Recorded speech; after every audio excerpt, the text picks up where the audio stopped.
Assalamualaikum warahmatullahi wabarakatuh. Perkenalkan, kami dari kelompok 5. Nah, pada hari ini kami berkunjung ke Lubang Japang di Kota Bukit Tinggi. Tujuan kami ke sini adalah untuk mengetahui bagaimana dibentuknya Lubang Japang di Kota Bukit Tinggi, yang dimana dibentuk oleh pemerintahan Jepang pada tahun 1942 di Kota Bukit Tinggi, yang bertujuan sebagai pusat pemerintahan dan pusat peperangan. Saksikan terus vlog kami ya. Dadah.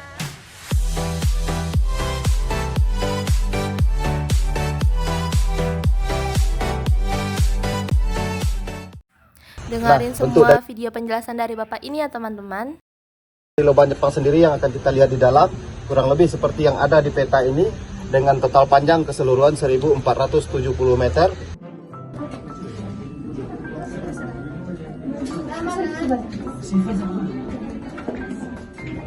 Nah, ini juga adik-adik perhatikan di kiri dan kanan lubang Jepang nanti akan ada celah-celah kayak begini terus. Lekukan-lekukan seperti ini setiap 1 meter 1 meter. Ini ada gunanya sama Jepang. Ini digunakan untuk peredam suara kita di dalam sini. Jadi kenapa lubang ini digali Jepang sedalam 40 meter? Karena lubang ini dirancang oleh Jepang tahan terhadap bom maksimal dengan kekuatan 500 kilo. Karena lubang ini diproyeksikan oleh Jepang untuk persiapan perang Asia Timur Raya atau Perang Dunia Kedua dulu. Jadi untuk wilayah Indonesia, pertahanan Jepang terbesar mau dibikin di Kota Bukit Tinggi.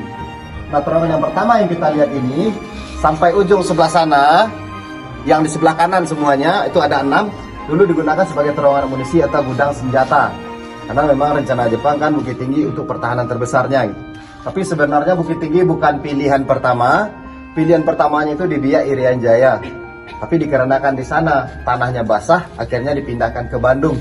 Di Bandung pun sekarang dijadikan tempat wisata namanya Goa Pakar. Tapi di Bandung cuma 250 meter karena tanah di sana nggak kokoh. Di survei seluruh Indonesia ketemunya di Bukit Tinggi. Di Bukit Tinggi yang udah ditemukan itu sepanjang 6 km. Tapi kalau dari arsip Jepang sendiri, lubang ini mau digali kurang lebih sepanjang 130 kilo.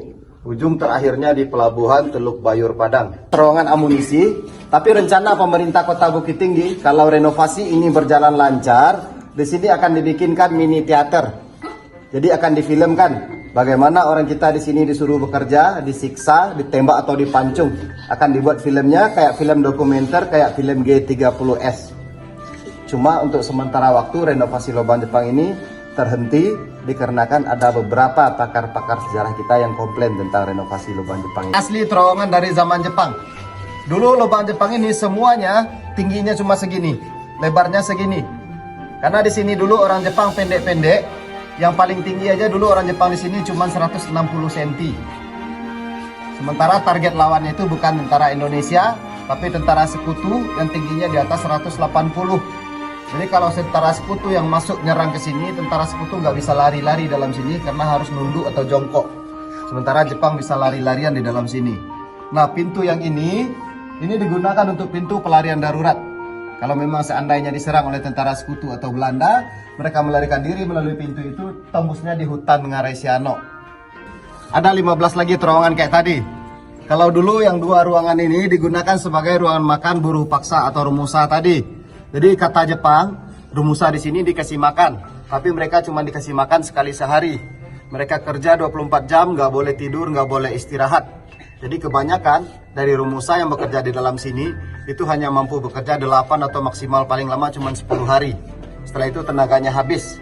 Tenaganya habis, dimasukkan ke penjara, ditahan 2 atau 3 hari paling lama, setelah itu langsung dieksekusi atau dibunuh. Jepang bawa lagi pekerja yang baru. Jadi dulu kenapa dia bawa dari Jawa, Kalimantan, dan Sulawesi? Karena zaman penjajahan kita nggak punya bahasa persatuan. Ini dulu kita namakan ruangan sidang, ruang rapat atau kantornya di sini. Petinggi Jepang bekerja di sini juga. Tapi kita lebih familiar dengan ruangan sidang. Kenapa dinamakan ruangan sidang? Jadi sebenarnya dulu tentara Jepang yang pangkat-pangkatnya rendah dulu juga disuruh bekerja atau dipaksa bekerja. Cuman bedanya mereka hanya bekerja 20 jam. Jadi ada jatah istirahat 4 jam. Jadi sebagian dari tentara itu merasa mereka juga dipaksa oleh komandannya sendiri. Jadi ada yang melawan, membangkang, bahkan mencoba melarikan diri juga. Jadi untuk mereka yang melawan, membangkang, mencoba melarikan diri, mereka disidang di sini dulu, ditentukan dulu hukumannya. Nah yang ini, ujung sana, Itu sebenarnya aslinya juga sebesar yang kecil tadi dan digunakan juga sebagai pintu pelarian daruratnya. Ini sekarang diperbesar oleh pemerintah Kota Bukit Tinggi karena juga dijadikan tempat ventilasi udara. Nah ini penjara.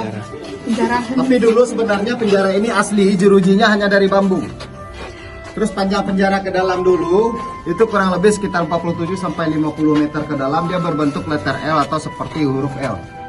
Jadi menurut informasi warga tempat kita di sini dulu yang menemukan lubang Jepang ini, pertama kali lubang ini ditemukan di jalan yang kita lalui tadi itu banyak rangka manusia berserakan aja. Karena terakhir Jepang ada di terowongan ini, seluruh pekerja dibunuh semua. Orang kita nggak ada yang bisa keluar hidup-hidup.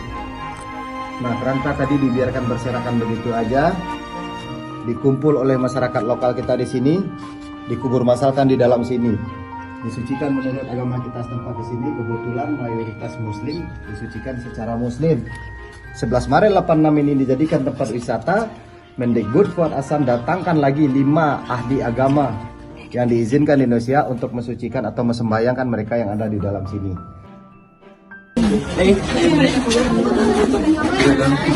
Bisa sana ada teman di belakang bisa kelihatan lubangnya. Bisa dekat. Dan nanti kadang-kadang dia keluarin tangannya ditarik. Ini mereka namakan dapur, tapi ini bukan dapur untuk memasak. Ini dapur penyiksaan, ruang pembantaian. Mereka dibunuh di ruangan ini. Nanti kalau udah mati mayatnya dibuang ke lubang ini. Lubang pembuangan mayat. Jadi pertama kali Jepang dulu menggali lubang asalnya dari sini, bukan dari tempat kita turun tadi. Satu-satunya pintu yang dipakai oleh Jepang untuk keluar masuk pintu ini aja, pintu-pintu yang lain pintu-pintu darurat atau pintu-pintu tipuan. Jadi mereka bawa pasokan makanan, bahan bakar, pernyataan melalui pintu ini semua.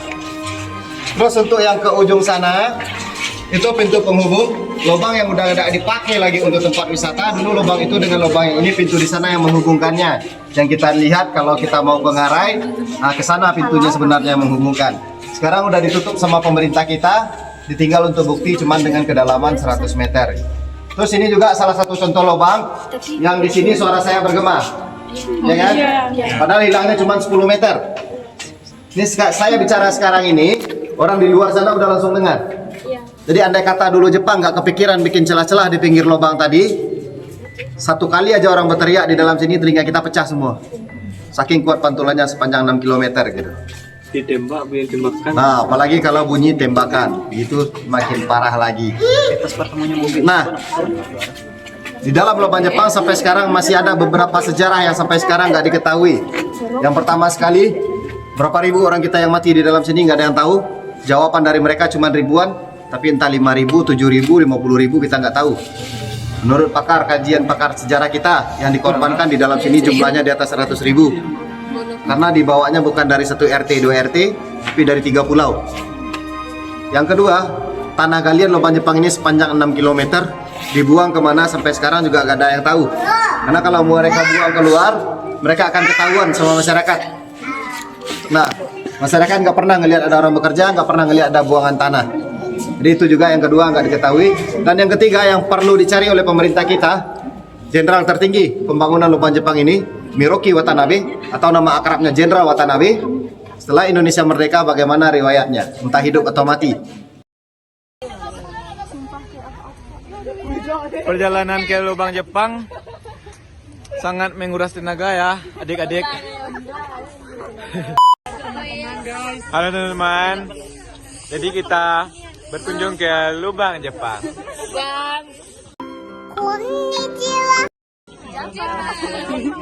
Dengan anggota kelompok saya Wira Agarta. Saya Keza. Saya Samitri. Saya Rasmini Faumi. Saya Muhammad Farah Albani. Saksikan terus ya teman-teman. Teman-teman. Wow, guyu.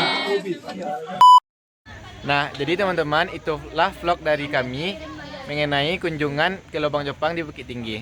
Semoga dengan adanya vlog ini dapat menambah pengetahuan teman-teman mengenai pemerintahan kolonial Jepang di Indonesia, khususnya di Kota Bukit Tinggi. Semoga bermanfaat ya.